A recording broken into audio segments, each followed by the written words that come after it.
What's up, guys? Welcome back to Newswave. So the other day, we had an announcement for a game that is straight out of the 90s, and it's going to hit a lot of nostalgia for people out there.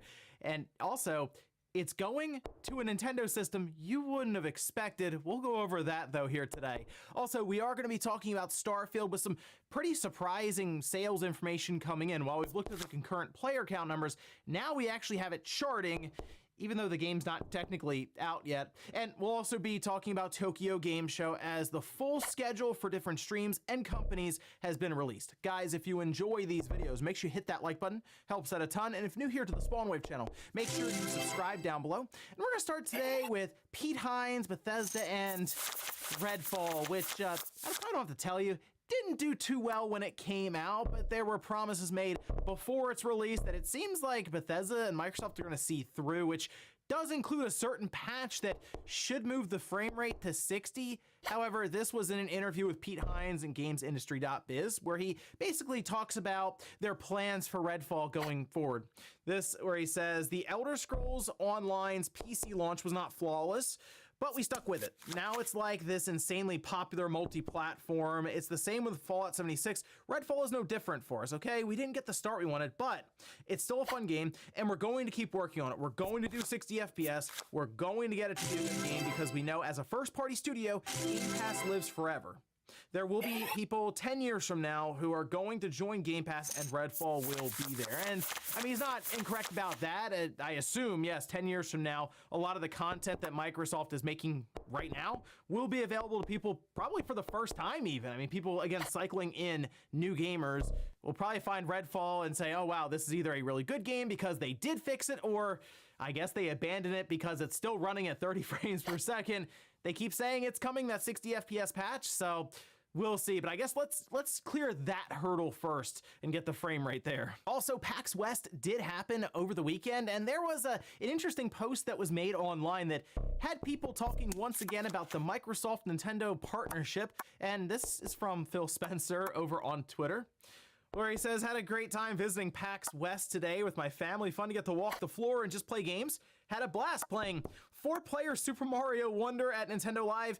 Thank you, Nintendo America, for letting everyone play. And there's a picture of him coming out of the warp pipe and all of that with Super Mario Bros. Wonder in the background. People were reading very, very heavily into this message that there were backroom deals going on and all kinds of stuff happening there between Nintendo and Microsoft, when really it's possible that Phil was just enjoying a video game and wanted to take a picture where a lot of people were taking pictures. It's a big photo op spot where people can stand in the warp pipes and get their picture with that backdrop. That's as far as I'm reading into it, at least for this occasion. Although I think it's pretty obvious that yes, Microsoft and Nintendo are still working on things in the background, with Minecraft being incredibly popular on the Switch in Japan. I feel like there are still some other things that'll be coming to the Switch from some different studios at Microsoft. But in this case, I think it's just Phil Spencer enjoying a game. Oh, and speaking of Minecraft, it does look like a certain version of the game is finally happening, and it's one that people have been hoping for and waiting for and asking for, with Minecraft Enhanced Edition, or at least Minecraft for the Xbox Series, and I assume also Minecraft for the PlayStation 5. It was spotted over on the ESRB ratings board with just Minecraft Xbox Series, and the thing that people are hoping to get out of this, I feel like at this point, probably is just ray tracing and maybe some other additions when it comes to just visuals and enhancements there. But ray tracing has been talked about quite a bit. Remember, this was actually part of the court case with everything that was going on with the FTC and Microsoft, because it was brought up that they didn't get dev kits in time actually to make the Minecraft PS5 version, so the Xbox Series version may have been held as well, but I guess they finally found the time, and we could be seeing this announced maybe at Tokyo Game Show, considering, yeah, Minecraft is very popular in Japan, so keep that one on your radar. And guys, with some of the quick news out of the way, let's get into the bigger stuff. Let's start right away with a game that has now been announced that I feel like surprised basically everyone online, as it's not only a new game in an old series, but also it's coming to the original Nintendo. Now, this is a cartoon that many of you older folk out there may have grown up with, like me, watching on TV like Nickelodeon, and that's Rugrats. Well, take a look at this posted up over on Media Indie Exchange's Twitter account, saying fresh off Mix Next and published by the Mix Games, Rugrats Adventures in Gameland. They have an entire trailer that they posted up that shows some interesting visuals because, yeah, it looks like it would work on an original Nintendo system, but it goes a bit deeper than that necessarily. We're going to say unique playable babies. So you have Tommy, Chucky, Phil, and Lil. You can play solo or local co-op. And get this, you can toggle between retro or HD artwork. So you can jump between the two of them.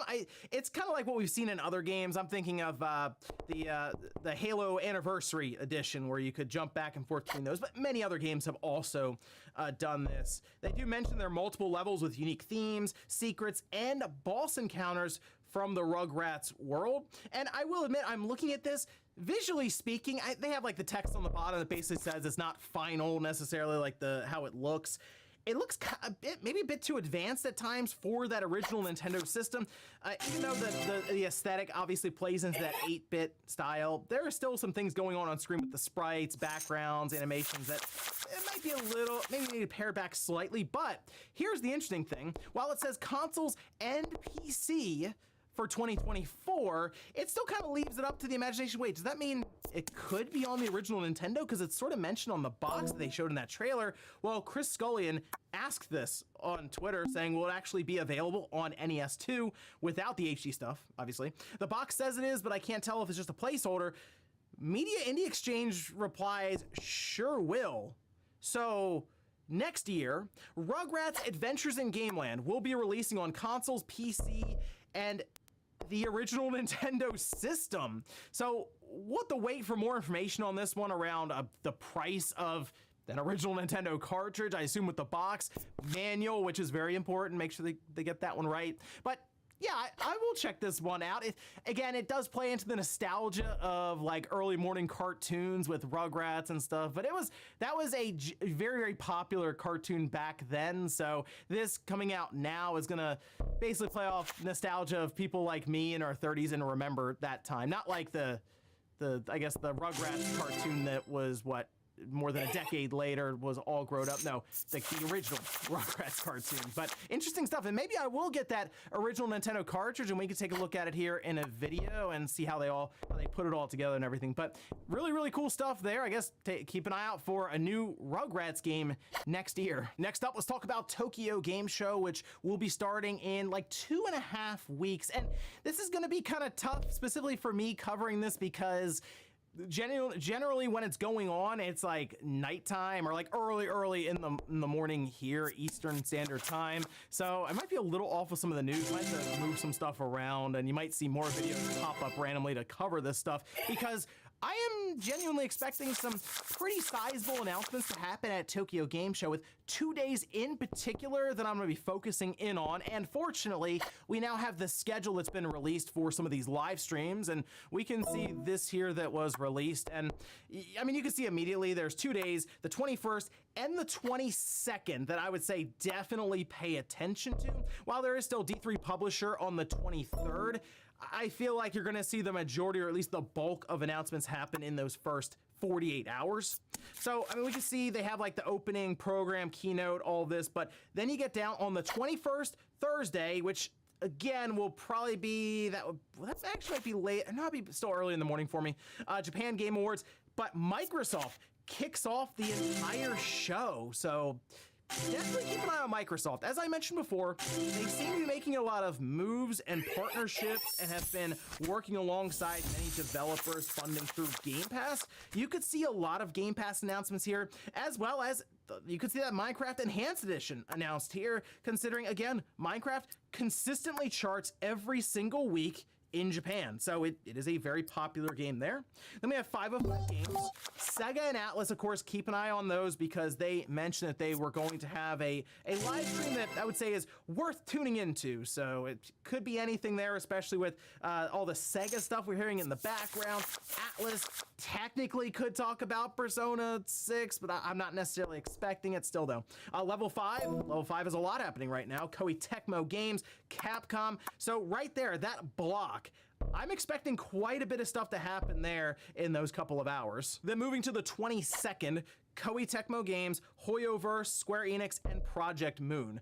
I am curious if Square is going to show up here with anything new or maybe just updates on previous projects or things that are coming up, but depending on maybe what they show at what we play coming up, they could have some stuff to really go over here, which could include Final Fantasy VII Rebirth. Seems like the path is clear for them to really ramp up marketing around that one, and Tokyo Game Show seems like a really good spot to just get things moving. But certainly exciting stuff coming up here at Tokyo Game Show on the heels of Gamescom, so a lot happening, and I think we're gonna have some fun with Tokyo Game Show, even though, again, the schedule's kind of off for me Eastern Standard Time. We'll be getting a lot of this stuff into Newswave and hopefully seeing all kinds of fun game announcements and updates, so stay tuned. Next up, let's talk about Starfield and some interesting sales information that's been released now, as the game itself has charted technically before it's officially released. First, though, let's take a look, as they did hit a new high for their concurrent player count on Steam, now sitting at 248,632 players. And I consistently see it anywhere from 150 to 230, 240,000 people online. And this is all like early access. So you would have to pay $100 really to get in to this version of the game on Steam specifically. Again, on Game Pass would not be tracked here. That also includes on the Windows Store side that you can pay additional $35, I believe, and then that gets you in early. So 248,000 people, 250,000 playing in early access just on Steam alone. Again, concurrent player count, really the typical sales ends up being exponentially higher than that. So there's a very good chance just on Steam alone, 1 million people have purchased the game through early access. But here's the interesting one, and this maybe confused a few people. We'll go over it. The UK sales charts. Remember, this tracks physical sales. All right, over-the-counter sales, boxed copies. It's charted at number 7, but I mean, let's take a look. Hogwarts Legacy, by the way, number 1, and there are now rumors going around that is a very safe bet, by the way, that a sequel to Hogwarts Legacy has been greenlit. Yeah, I would think so with how well it's done, and I mean, there it is, number 1 again. Lego Star Wars: The Skywalker Saga at 2, Mario Kart 8. It's a 3. Legend of Zelda: Tears of the Kingdom at 4, Armored Core 6 dropped the 5. It's a 3. It is. It's been the game through early access. But here's the interesting one, and this maybe confused a few people. We'll go over it. The UK sales charts. Remember, this tracks physical sales. All right, over-the-counter sales, boxed copies. It's charted at number 7, but I mean, let's take a look. Hogwarts Legacy, by the way, number 1, and there are now rumors going around that is a very safe bet, by the way, that a sequel to Hogwarts Legacy has been greenlit. Yeah, I would think so with how well it's done. And I mean, there it is, number 1 again. Lego Star Wars: The Skywalker Saga at 2, Mario Kart 8. 3. Legend of Zelda: Tears of the Kingdom at 4, Armored Core 6 drops to 5, still holding in there again for the Armored Core franchise. Mortal Kombat 11 Ultimate, then Starfield Premium Edition Upgrade, which, by the way, is a code in a box for $100 on Xbox. So that seems pretty good for Starfield Premium Edition Upgrade. Again, it is on Game Pass, so some people may just be hanging out waiting for the 6. Actually, it'll be tonight, 8 p.m. Eastern Time. That will go live, so if you're just waiting for it, you can play it tonight and don't have to wait till midnight, which again, I like that release schedule. Then Grand Theft Auto 5, of course, Minecraft on the Switch, and FIFA 23 to round out the top 10. Now, I'm not necessarily like surprised to see so many people excited to just jump into early access on what's Bethesda's first new IP in like 2 decades or something. But the fact that it has garnered this kind of response for a $100 version, even physically in stores, does make me think that when the game actually releases later on tonight, that you'll see those numbers go up drastically, like across the board, sales charts and also concurrent player count on Steam. So shocking no one, even though I know people were thinking the reviews, it needed to be in the 90s or something. No, I mean, the game, it still has that Bethesda pull to it for a lot of fans, or maybe just people looking for that next big release as we head into what's going to be a very crowded time for gaming. Yeah, it turns out people are pretty interested in Starfield. So we'll see how things continue along when the game releases with the concurrent player count numbers and eventually the NPDs, but we'll have to wait for about a month or so to see that data. In our last bit of news, let's talk about a really strange situation around what has to be one of the most anticipated games in history. When it finally gets announced, I would not be surprised if the internet actually breaks in half, right? But GTA 6, we figure it's coming up on its reveal, could be a year, maybe 2 years out, but it is coming. We know that from, well, Rockstar and Take-Two telling us, and them also projecting some very large returns in the next fiscal year, so kind of measuring up maybe for 2024 holiday or 2025 for that release. But there was a very odd audio clip going around, supposedly from Strauss Zelnick, which was shared on Twitter here, and this exploded online with over 1 million impressions from the Take-Two Interactive CEO discussing the release for GTA 6, mentioning that an announcement is expected October 23rd, with the next GTA expected to launch in October 24th. So the odd thing about this is, yes, it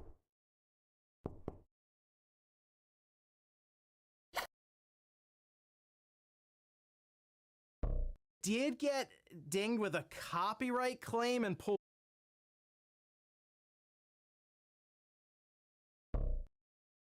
down. However, if you listen to the audio clip, which you can find, I think on Twitter, it's still circulating. I think it's on Reddit and stuff. I'm not going to link to it if Take-Two actually is out there, which I've told you guys before. The two companies don't mess with these kind of things. Nintendo and Take-Two. They are ruthless with the striking. But in this case, I feel like if you listen to the audio, it seems kind of unnatural, at least some of the sounds, some of the interjections with and and stuff. And it kind of sounds like it's just AI generated. So in my mind, the fact that people are doing things like this on Reddit, where a visual comparison between Strauss' leaked voice and actual voice using spectrum analyzing, they're getting really deep into this over there, tells me that this game is going to be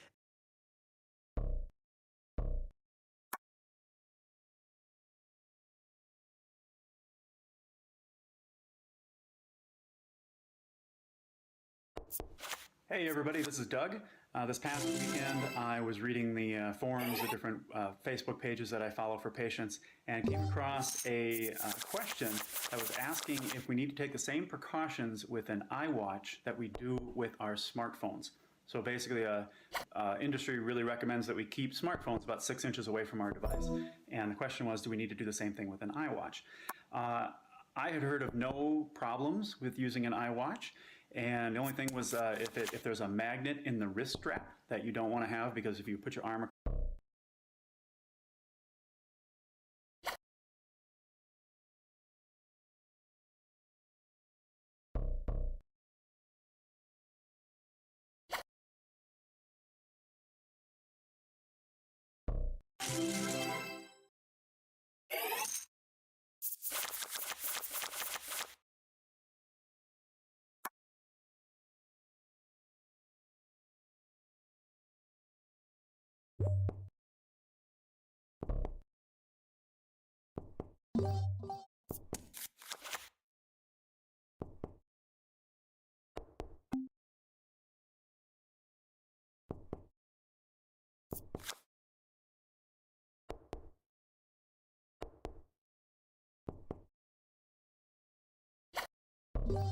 Well, it's happened again. I am jealous of Valorant. This is just the new world that we live in, where I'm just constantly envious of things that are happening. You see, last week I went to the media day. We didn't post anything. Well, we posted something for members only because the audio was a little scuffed. They didn't have a great way to record the audio. But one of the things that they showed there under embargo was their new Path to Pro system. It's not really new, it's been in beta, but they finally connected the game with the sport. That's how they described it. They said, this connects the game with the sport. I took a note here. Actually, I wrote this before. Anyway, the whole point is Premier Mode. Have you heard about this thing? It is basically like Clash on crack, and I think that if this existed in League of Legends esports, it would do so much for especially the North American scene. Because one of the biggest things that people lament is the quality of our solo queue experience. You have a lot of one tricks, you have a lot of streamers, you have all this stuff. I don't know. I'm not competing up there. I just know what people complain about. And people, I think, seem to feel as though our solo queue experience is not as great as other regions. Pro players have said this a ton whenever they come here. And so we're going to talk a little bit about how cool this Premier system is and how I think it could actually do a lot for our region if they ever built it into League of Legends. But first, this video is sponsored by Total War Warhammer 3 and their new Shadows of Change DLC. Thanks to Creative Assembly for sponsoring this video. It is kind of like the evolution of Clash. Clash right now, from my understanding, I haven't played it in a little bit, but it takes place on the weekends. The whole thing starts, finishes on a weekend. You play with some friends. If you win, you get some cool prizes. Hooray.